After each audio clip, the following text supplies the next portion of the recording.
जंगल था जहाँ टूनी और लूसी नाम के दो प्रेमी जोड़े रहते थे। बहुत ही मुश्किल और मुशक्क़त के बाद उन दोनों की शादी हुई थी। वो दोनों हंसी खुशी एक दूसरे के साथ रहते थे। लूसी बहुत ही समझदार और अच्छा पति था। वो टूनी को किसी भी चीज़ की ज़रूरत महसूस नहीं होने देता था। वो दोनों एक दूसरे के साथ बहुत खुश थे। शादी के बाद लूसी और टोनी एक दूसरे के साथ अच्छा वक्त बिता रहे थे और लूसी टोनी को हर जगह घुमाता और हर चीज़ खिलाता पिलाता था। दोनों एक दूसरे के साथ बहुत ही खुश थे। इसी दौरान कुछ दिन बीत जाते हैं। एक दिन लूसी टोनी से कहता है, टोनी, अब मुझे काम के लिए वापस शहर जाना होगा। शादी की छुट्टियां खत्म हो गई हैं। अगर मैं नहीं गया तो मुझे नौकरी से निकाल दिया जाएगा। तुम अपना ख्याल रखना। कल मैं यहाँ से शहर के लिए निकल जाऊँगा। आप चले जाएंगे तो मेरा यहाँ दिल नहीं लगेगा। मैं कैसे रहूँगी आपके बिना? आप मुझे भी ले जाएं, मैं भी जाऊँगी आपके साथ। मैं आपके बिना नहीं रह सकती यहाँ पे। टोनी, मैं जानता हूँ तुम मुझसे बहुत प्रेम करती हो, लेकिन मेरी मजबूरी ये है कि मैं अभी शहर में तुम्हारे लिए घर नहीं बना सकता। मैं पहले चला जाऊँ, कुछ दिन वहाँ काम करूँगा और जैसे ही मौका लगेगा मैं तुम्हें भी वहाँ बुला लूँगा। तुम फिक्र ना करो, यहाँ पर माँ बाबूजी का ख्याल रखना और अपना भी ख्याल रखना। मैं जल्द ही तुम्हें लेने आऊँगा। इसी तरह लूसी टोनी को मनाता है और वो मान जाती है और अगले ही सुबह वो शहर जाने के लिए निकलता है। जंगल से शहर काफ़ी दूर था। उसे जाते जाते शाम होने आती है। अचानक ही जंगल में बहुत तेज़ अंधेरा छा जाता है और कड़कड़ाके बारिश आने लगती है। ये देखकर लूसी घबरा जाता है। इतनी तेज़ बारिश होती है कि अचानक ही पानी भर जाता है और बारिश के बहाव में आके लूसी पानी में बह जाता है। लगातार बारिश होने की वजह से हर जगह पानी बह जाता है और लूसी का कुछ पता नहीं चलता। वहाँ टूनी लूसी के लिए परेशान होती है कि क्या पता लूसी शहर पहुँचा नहीं, कि अभी तक उसकी कोई खबर नहीं आई है, उसने मुझे फ़ोन तक नहीं किया।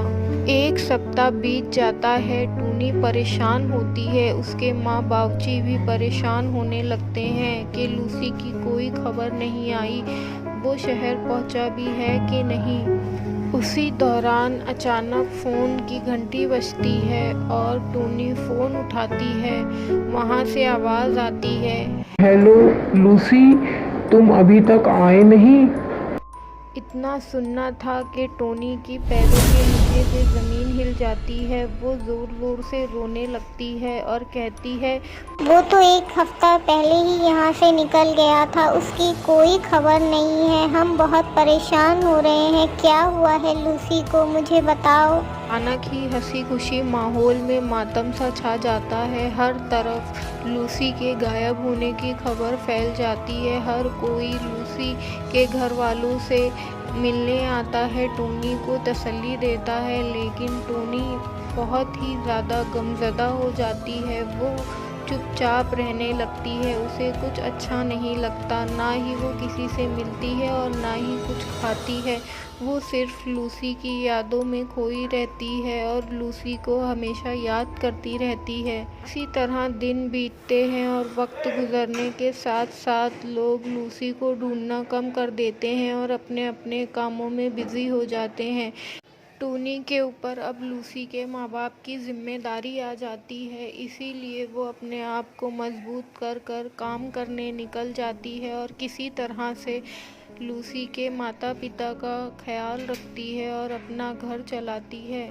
टोनी ने अपने आप को कामों में उलझा तो लिया था, लेकिन वो खुश नहीं थी। ये सब देखकर लूसी के माँ बाप को टोनी की बहुत चिंता होती थी कि ये अपनी ज़िंदगी कैसे गुजारेगी। दूसरी तरफ लूसी बहता हुआ दूसरे जंगल पहुंच जाता है। एक लकड़हारा लूसी की जान बचाता है और वो उसे अपने साथ अपने घर ले जाता है। लकड़हारे की बीवी लूसी की बहुत सेवा करती है, लेकिन बीमार होने की वजह से लूसी को कुछ याद नहीं रहता कि वो यहाँ कैसे आया और वो कौन है। उधर लूसी के माँ बाप फैसला करते हैं हमें टोनी की दूसरी शादी करवा देनी चाहिए। इस तरह वो अपनी ज़िंदगी बर्बाद नहीं कर सकती। हमें टोनी से बात करनी चाहिए। लेकिन टोनी शादी के लिए राजी नहीं होती और लूसी के माँ बाप टोनी को बहुत समझाते हैं। तुम लूसी के बिना कैसे रहोगी? तुम्हें अपना घर बसा लेना चाहिए। अब लूसी वापस नहीं आएगा। गाँव वालों के और लूसी के माँ बाप के समझाने पर टोनी राजी तो हो जाती है, लेकिन वो इस शादी से खुश नहीं होती। लेकिन इस तरह वो अपनी ज़िंदगी भी तो नहीं गुजार सकती। जैसे तैसे लूसी के माँ बाप टोनी को शादी के लिए तैयार कर लेते हैं और उसकी शादी की तैयारियां शुरू हो जाती हैं। टोनी लूसी को याद करके बहुत रोती है और दिल ही दिल में सोचती है, तुम कहाँ चले गए लूसी मुझे छोड़ के? तुमने तो कहा था कि तुम मुझे कभी नहीं छोड़ोगे। ये देखो क्या हो रहा है, सब मेरी शादी करवा रहे हैं। मैं शादी नहीं करना चाहती। कहाँ हो तुम लूसी, कहाँ हो? बीतने के साथ साथ लूसी की सेहत अब ठीक होने लगती है और लूसी को आहिस्ता आहिस्ता करके सब याद आ जाता है। वो वहाँ से लकड़हारे और उसकी बीवी का शुक्रिया अदा करके जाने के लिए निकल जाता है। जैसे तैसे शादी का दिन आता है और टोनी शादी के लिए मन मार के तैयार होती है। उसी दौरान लूसी वहाँ आ जाता है और अचानक से हर तरफ हड़कंप मच जाता है। लूसी तुम आ गए। लूसी कहाँ गए थे तुम? लूसी तुमने ऐसा क्यों किया मेरे साथ? तुम्हें पता है तुम्हारे जाने के बाद हमारा क्या हाल था? इतने में लूसी की माँ वहाँ आ जाती है। बेटा तुम जिंदा हो, हमने तो उम्मीद ही छोड़ दी थी। रो रो कर देखो टोनी का क्या हाल हो गया है।